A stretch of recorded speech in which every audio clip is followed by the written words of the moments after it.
ఇక ఐడిపిఎల్ భూములపై vigilance enquiry సమగ్ర దర్యాప్తునకు ఆదేశించిన రాష్ట్ర ప్రభుత్వం. ఎస్పీ ఆధ్వర్యంలో స్పెషల్ టీం ఏర్పాటు. రెవెన్యూ రికార్డు సేకరిస్తున్న విజిలెన్స్. కూకట్పల్లిలో 376 సర్వే నెంబర్లోని భూములు అన్యాక్రాంతం. వేల కోట్ల భూముల కబ్జాపై ఎమ్మెల్యే మాధవరం కృష్ణ వర్సెస్ కవిత పరస్పర ఆరోపణలు. వీటి ఆధారంగానే కొనసాగుతున్న విచారణ. హైదరాబాద్లోని ఐడిపిఎల్ భూముల అన్యాక్రాంతం వ్యవహారంపై సమగ్ర విచారణ జరిపి వాస్తవాలను వెలికి తీయాల్సిందిగా విజిలెన్స్ అండ్ ఎన్ఫోర్స్మెంట్ డైరెక్టర్ రాష్ట్ర ప్రభుత్వం ఆదేశించింది. కూకట్పల్లి పరిధిలోని సర్వే నెంబర్ 376లో ఉన్న వేల కోట్ల విలువ చేసే భూములు అక్రమంగా ఎవరి చేతుల్లోకి వెళ్ళాయి, ఈ వ్యవహారంపై వెనుక ఉన్న అసలు సూత్రధారులు ఎవరు అనే అంశంపై నిగ్గు తేల్చేందుకు విజిలెన్స్ యంత్రాంగాన్ని రంగంలోకి దించింది.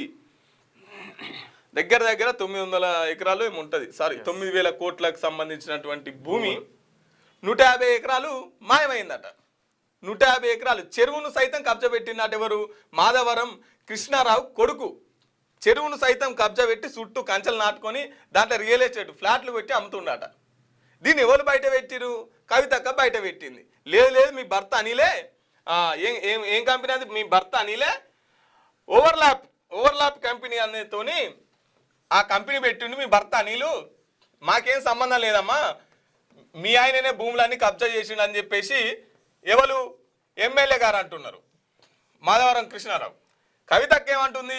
మీ కొడుకే చెరువును కూడా ఆక్రమించి దీంట్లో అప్పటి ఎవరు? కేటీఆర్ మంత్రి ఉండే. కేటీఆర్ మంత్రి ఇంకీన పేరు ఏం పేరు? పోచంపల్లి శ్రీనివాసరావు, తర్వాత కేటీఆర్, తర్వాత ఈ ఎమ్మెల్యే కొడుకు.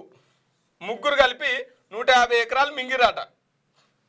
ముగ్గురు కలిపి ప్రభుత్వ భూమిని 150 ఎకరాలు మింగితే ఇప్పుడు కవితక్క అవన్నీ పేపర్లతో సహా ఇగో ఈడ ఇంత భూమి ఉండే, ఈ భూమిని ఈడ మింగిరు, ఈందాక కబ్జా చేసిరు, ఇది ఐడిపిఎల్ సంబంధించినటువంటి భూమి, ఆ కంపెనీ మూతపడంగానే మొత్తం పొయ్యిరు గద్ద లెక్క వాలిరు అని చెప్పేసి పేపర్లతో సహా బయట పెట్టింది.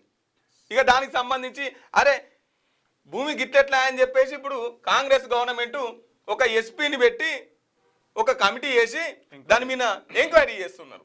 మరి ఇన్ని రోజులు అయితే కన్ను కనవాలేదా? చెరువును కూడా ఆక్రమించారు అంటారు కదా, మరి ఎక్కడెక్కడ చెరువులు ఉన్నాయనేది చెప్పేసి మొత్తం లెక్కలు తెలుసు కదా హైడ్రాకు. అంటే కవితక్క బయట పెట్టేదాకా ఎందుకు వీళ్ళు సపడి ఎక్కున్నారు?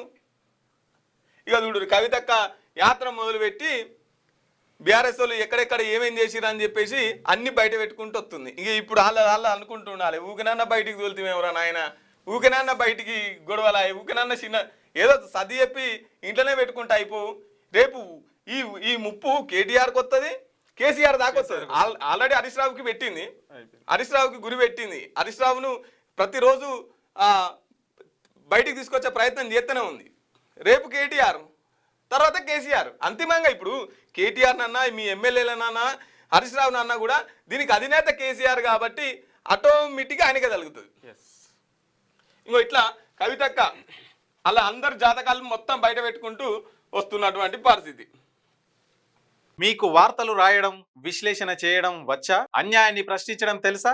ఇంకెందుకు ఆలస్యం? క్యూ న్యూస్ మిమ్మల్ని ఆహ్వానిస్తుంది. ఉమ్మడి ఆదిలాబాద్, వరంగల్, కరీంనగర్, నిజామాబాద్, ఖమ్మం, మెదక్, రంగారెడ్డి, హైదరాబాద్, మహబూబ్ నగర్ జిల్లాలకు రిపోర్టర్స్ కావాలను సంప్రదించవలసిన ఫోన్ నెంబర్ 8688926084.